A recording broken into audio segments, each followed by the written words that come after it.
guys, so today we're going to be talking about the Purge election year. And this is the third and final film in the trilogy of the Purge franchise. At least fingers crossed it is. Now, it's no secret, I'm really not a fan of these movies. I thought the first one was the worst one out of all of them. The second one was better, but still, I can't get into these films. I don't know what it is. And the third one was pretty much the same as the second one, just with different characters, a little bit of a different plot. Oh, but we have one of the same characters. He comes back. I feel like these movies appeal to a certain kind of horror audience, and that's those who love the violence and the gore and the action and everything like that. These really don't strike me as that horrific or that horrifying, which is weird because the idea of the Purge really resonates with me and is really a cool idea to me, and it's scary in itself. But for some reason these films just flop every time for me, and they are not painted scary to me at all. Besides a few things here and there that I do actually really enjoy, my favorite parts of these films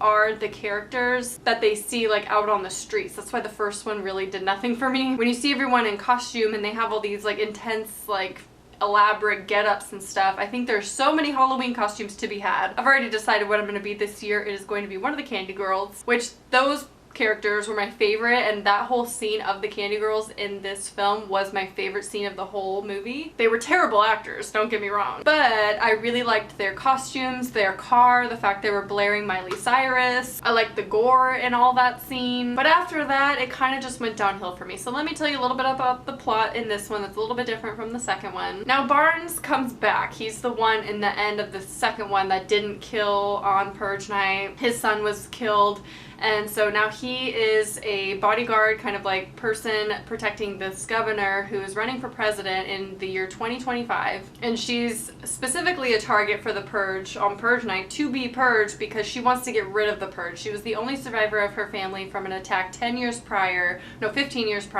and she declared after that that she would do everything in her power to end the Purge. Her whole plot and like storyline, the ending and everything was just very idealistic and was just really boring in my opinion. I get that they were like playing on the fact that 2016 is an election year and like going with that whole vibe of USA and like voting in America and things like that. So in that way I think it's kind of clever, and I get the whole marketing strategy. Originally this film was set to be a prequel to the first one and kind of go more into the first one, which I hate the first one.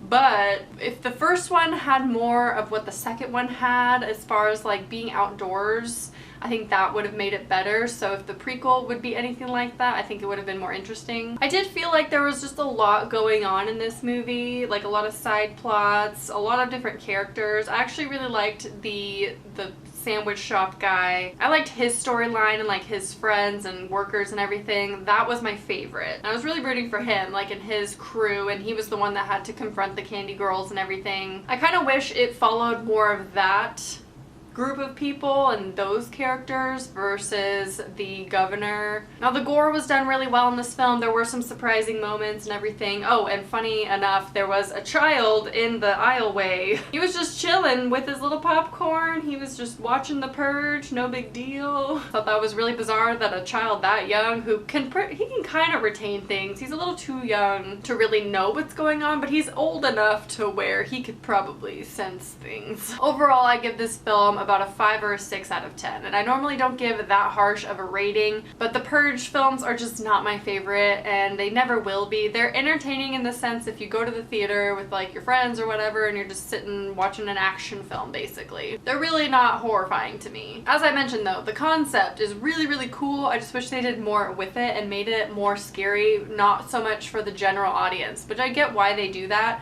But I feel like this is just a very general audience. It appeals to so many people, but not horror fans. And I mean, correct me if I'm wrong if you're a horror fan and you love these movies, but if you do, please tell me why exactly in the comments. That's all I'm really going to talk about this film. I'd say skip it in theaters unless you're really into the Purge, then by all means, but it's probably out of theaters by now anyway, so let's be real. Let me know your thoughts on the Purge series as a whole and this film if you've seen it down below. Leave some movie requests down below as well, and I will talk to you soon. Bye.